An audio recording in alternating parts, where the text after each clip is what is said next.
No sé por qué me está pidiendo esto, aunque puedo llegar a entender el mensaje. Carlos Saúl Menem yo lo conocí allí por el año 1987, durante la campaña, el comienzo de campaña de Carlos Saúl Menem y todo su grupo, lo llamado... eh, no, pero no vamos a poner el nombre. Era un grupo donde había sindicalistas, había políticos, empresarios, todos corriendo detrás de una carrera presidencial. Y se dio de que en aquellos momentos también yo conociera a muchos periodistas, amigos algunos, conocidos a través de ciertas circunstancias otros, y también conocer a este personaje, porque realmente con todo respeto, un personaje, Carlos Saúl Menem. El hombre de las patillas que era no odiado, pero sí ninguneado por muchos. Muchos periodistas no apostaban ni 5 centavos por él. Muchos políticos decían jamás. Se decía dentro del ámbito empresarial jamás este hombre va a poder ser presidente de los argentinos. Y allá, por finales del 88, en la interna con el doctor Cafiero, en ese famoso River Play que se hizo, donde más de 70.000 personas cubrieron ese acto, donde finalmente ganó la interna con el doctor Cafiero. Y posteriormente, presidente de la Nación. En ese recuerdo, en ese pasar, Javier, también le comento y comento a todos ustedes, yo conocí a un, con todo respeto también, gordito simpático, que estaba con el doctor Alberto Coan, que fue después secretario general de la presidencia del presidente Carlos Saúl Menem. Y enseguida nos hicimos una especie de amigos. Nos sentábamos aparte del grupo al cual él pertenecía, donde estaba trabajando. Y ella me van a dar todos los nombres, cómo fue, cómo no fue, cómo dejó de ser. Y caminamos juntos mucho tiempo charlando sobre la interna partidaria, sobre lo que pasaba en la República Argentina, sobre lo que pasaba con aquel ministro de Economía que fue y no fue, y aquel ministro de Economía que murió tempranamente, y cómo se iba desarrollando todo ese empuje de una Argentina que quería ser diferente. Podemos estar o no de acuerdo con la presidencia de Carlos Saúl Menem, podemos estar de acuerdo o no con lo que sucedió con la primera presidencia y la segunda, podemos estar de acuerdo o no con esa filosofía de la economía, con un señor que yo nunca le tuve respeto, que se llama el doctor Cavallo.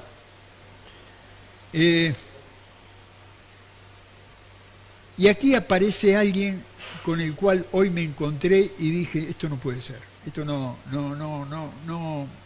puedo calibrar bien la mirada. Yo estaba hablando de ese señor, ese personaje, Uegui, un hombre que realmente fue jefe de prensa de Carlos Saúl Menem, pero más allá de jefe de prensa era un amigo personal, un hombre al cual el expresidente le tenía mucho respeto. Ambos se tenían respeto. Entonces hoy me encontré con Osvaldo Hugo Egui. Lo veo y me asombro.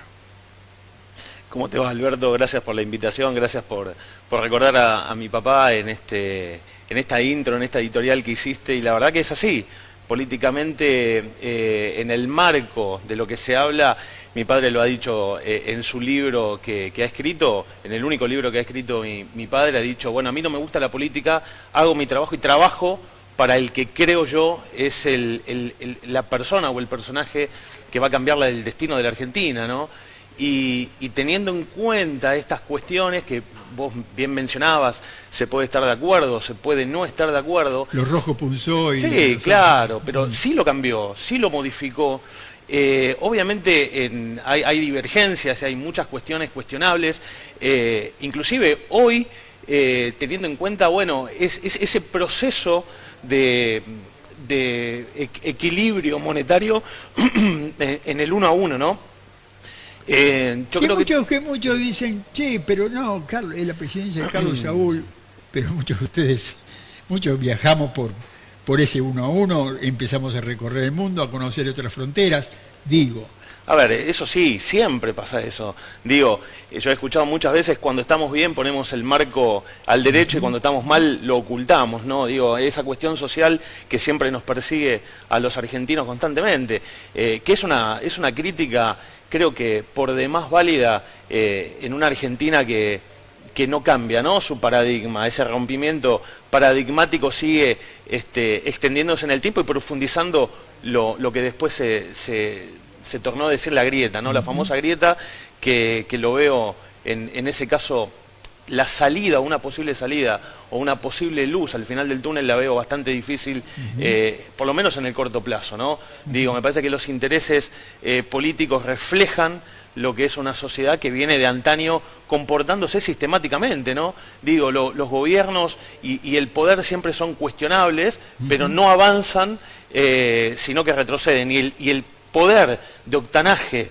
que tiene un gobierno para el motor que necesita una república como es la Argentina siempre queda corto.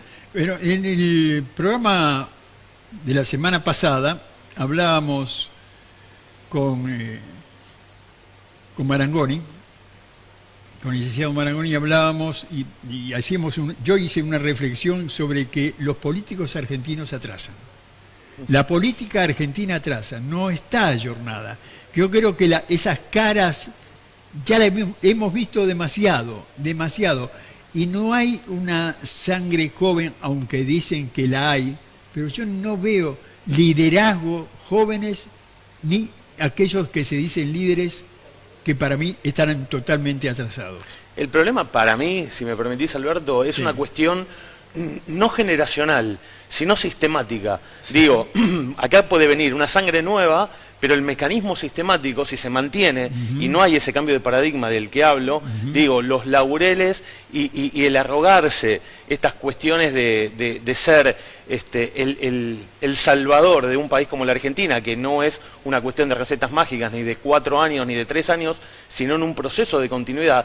Digo, Kant filosóficamente hablaba de que los paradigmas o las invenciones que puedan llegar a surgir a través del tiempo, los aportes van a estar dados en diferentes personas que cada uno, bueno, va a aportar ese paradigma para llegar a un fin común con un beneficio global. Bueno, acá no lo estamos viendo, acá queremos o tenemos la esperanza como sociedad de que en 4 años una persona o un grupo de personas pueda sacar adelante un país tan complejo como este, ¿no? Económicamente, digo, tengo 45 años y desde que soy chico vengo escuchando las mismas cuestiones de siempre. Yo tengo algunos más y siempre vengo escuchando. Por eso lo mismo. Digo, entonces... Vengo sufriendo lo mismo, ¿no? Digo, entonces, el pensamiento, ¿cuál debería ser? Digo, ¿no hay solución para un país como este? ¿O las necesidades de mantener siempre las mismas carencias sociales son necesarias para que los políticos estén siempre rondando sobre los mismos sillones? Entonces, digo, no siempre posicionarse en la misma, en el mismo razonamiento o en la misma visión sistemática social y tampoco política. Digamos, hay que entender que conceptualmente y lingüísticamente muchas veces confundimos ciertos mecanismos, ¿no? Vamos a votar, pero ¿realmente votamos o sufragiamos? Digo, no es lo mismo.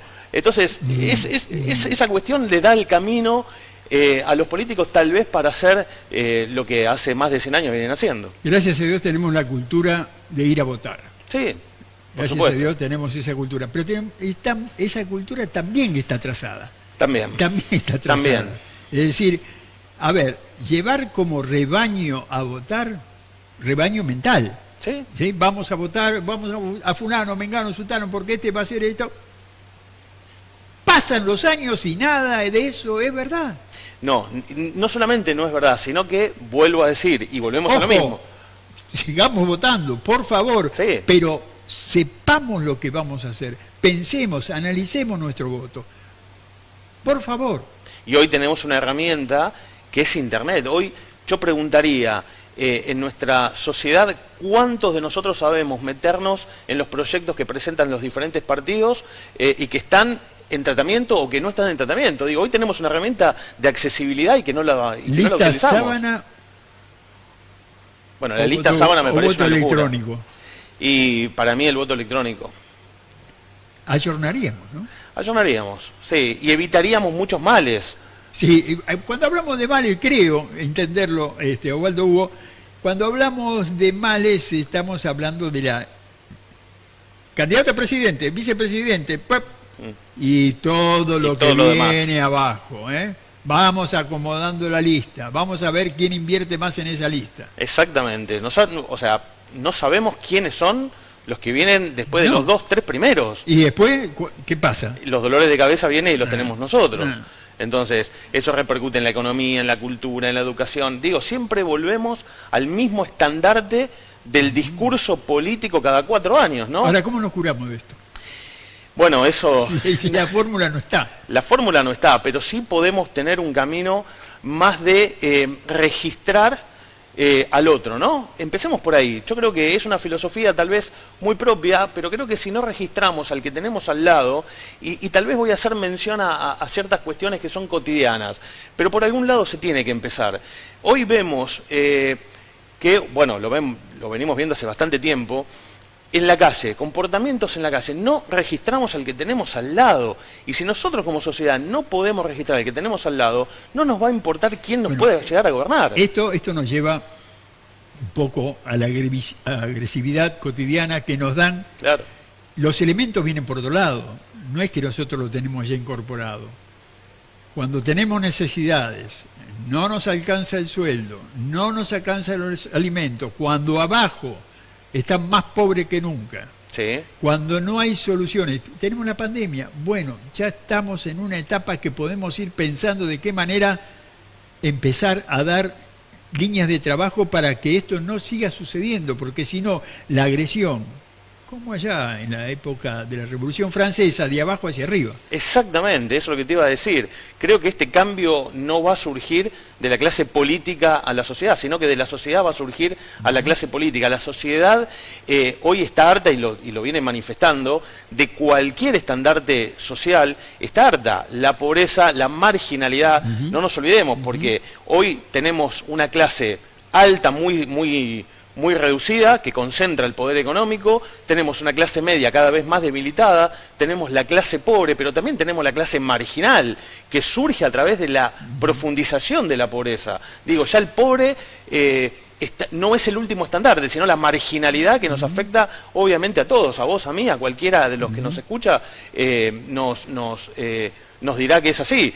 Dentro de poco, no quiero ser pesimista, pero digo, la realidad nos muestra que en cada familia tenemos un robo o algún hecho delictivo que sufrimos en el último tiempo, ¿no? ¿Y el por qué? Bueno, yo invitaría a todos los capitalinos a cruzar la frontera, la frontera, meterse en el conurbano de verdad, sin miedo, y ver la realidad que están viviendo nuestros compatriotas. La sufrimos también en la ciudad, sí, pero veamos un poquitito más allá, veamos en nuestro interior, miremos. Esto no va en contra de ningún gobierno ni nada por el estilo, ningún partido político ni nada por el estilo. Esto va en pensar, nada más. Decir, pensemos. Me quedan, esto corre, me quedan pocos minutos, pero estos minutos los quiero aprovechar porque el doctor Osvaldo Hugo Egui es un hombre de la justicia. Sí, es un hombre abogado, es de la justicia. Es de la justicia, auxiliar de la justicia. Exactamente. ¿Sí? Y estamos pasando por un momento de la justicia que no lo habíamos visto hasta ahora. Dicen que hay mucha agresión contra la justicia, hay mucha agresión de la justicia hacia el gobierno. ¿Cuál es tu mirada sobre esto? Bueno, es una mirada así, tal cual y como bien lo decís, agresiva absolutamente, que viene del poder político. El control exegético que están haciendo la clase política contra la justicia hace que nosotros no podamos tener la justicia que merecemos. Digo, si un juez está más preocupado... Perdón. ¿Qué justicia merecemos los argentinos? A través de los años, hemos sufrido mucho por la justicia que no decretaba en la época militar, que no decretaba en la época de las corridas extremas que hubo en la República Argentina ya por los años 70. Es decir, ¿cuál es la justicia que debemos tener los argentinos? La justicia es la que marca los códigos de procedimiento, los códigos de fondo, los códigos de forma. Digo, ¿se aplican? No se aplican. Un juez hoy, es como reciente que te decía, ¿no? Un juez hoy está más preocupado por los achaques políticos que por resolver, más allá de que periféricamente tenemos esos intereses que pueden ser económicos, de seducción, esos, como decía el fiscal Delgado, esos agujeros en la membrana que hacen que entren cuestiones que no tengan que ver con la justicia y que condicionen las sentencias. Entonces, esto también tiene que ver con eso. La libertad no puede ser plena, pero también el condicionamiento a un juez tampoco puede ser tan hermenéutico, puesto la lupa a ver si funciona bien o si funciona mal. Hace pocos días hubo alguien de la política que dijo que el Congreso debería controlar la función de los jueces. Digo, estamos entendiendo que el Poder Legislativo tiene que inmiscuirse en los asuntos judiciales y estamos en una república donde hay división de poderes.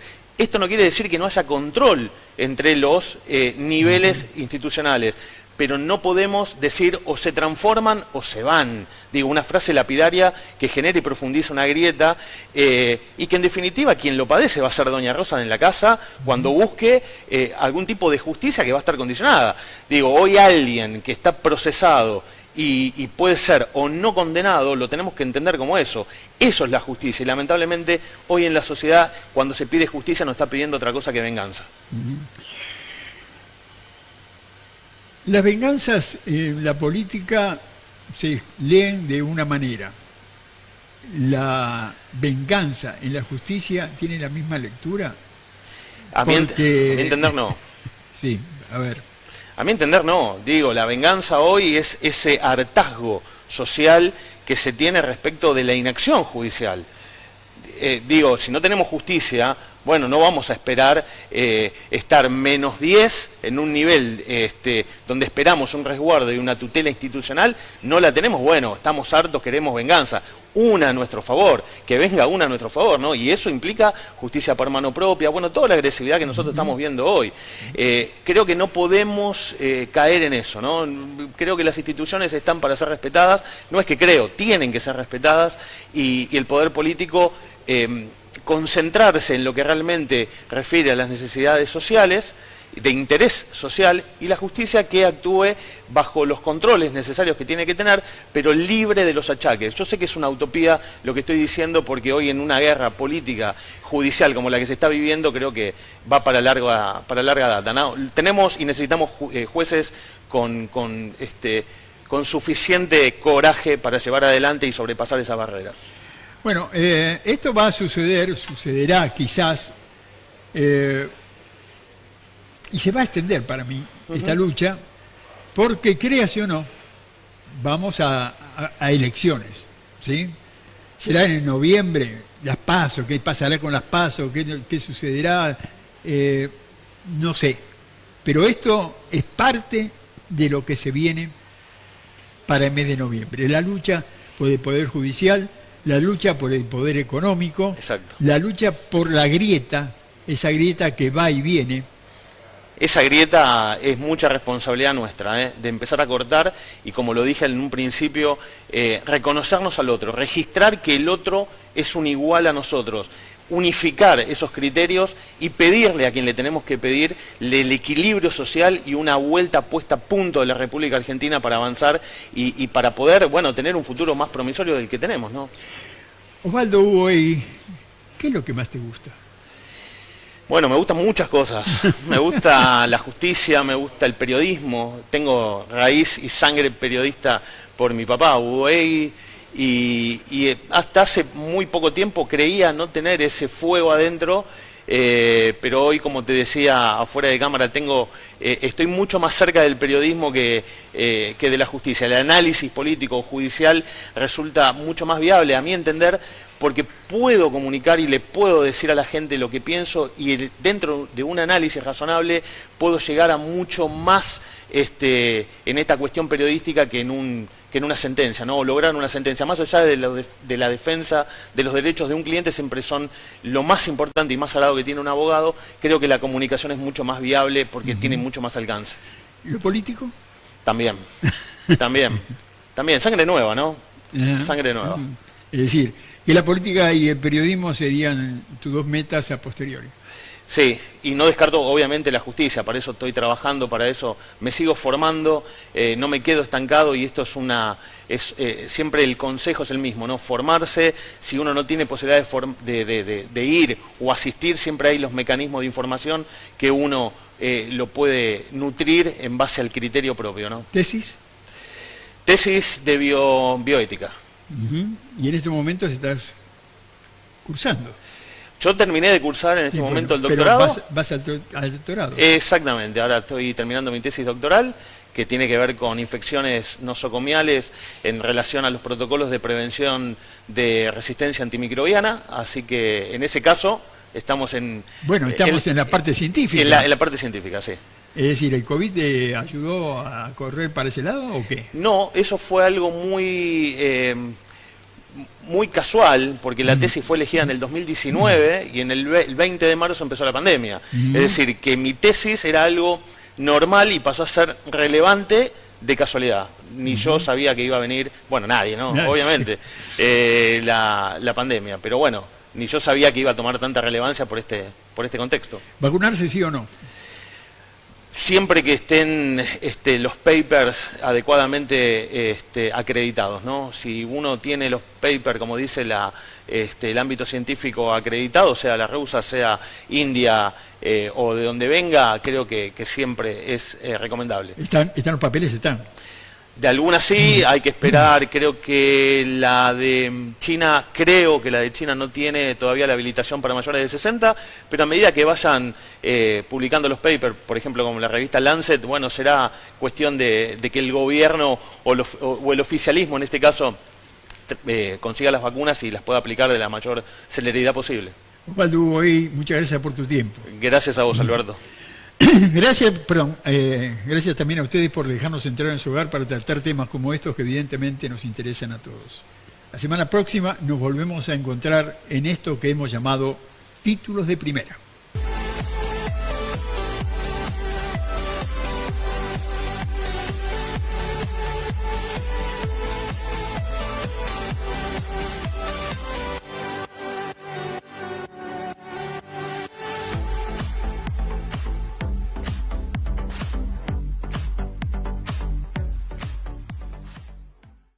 Andar, obra social de viajantes vendedores de la República Argentina. Planes de salud para empleados en relación de dependencia, monotributistas y particulares. Solicita un asesor comercial al 0810-345-0184. Calidez. Elegancia. Atención al detalle y servicio personalizado. Lo invitamos a disfrutar de este microclima que logramos construir en el corazón de Buenos Aires.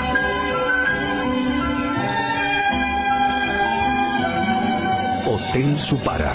Los esperamos. ISF, Instituto Superior de Viajantes. Carreras comerciales con títulos oficiales. Validez nacional. Informes e inscripción al 0800-345-4373.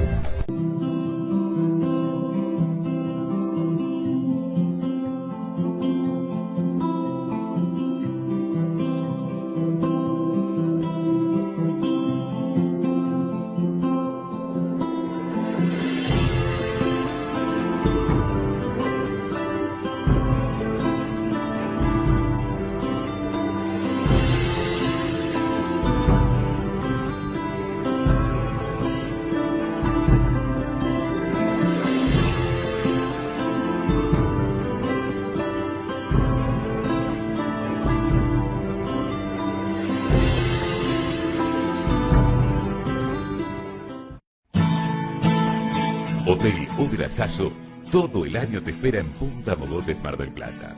Las mejores habitaciones, piscina climatizada y spa, la mejor gastronomía y los mejores salones para convenciones, estacionamiento propio. Hotel Udra Sasso, la mejor vista de Mar del Plata.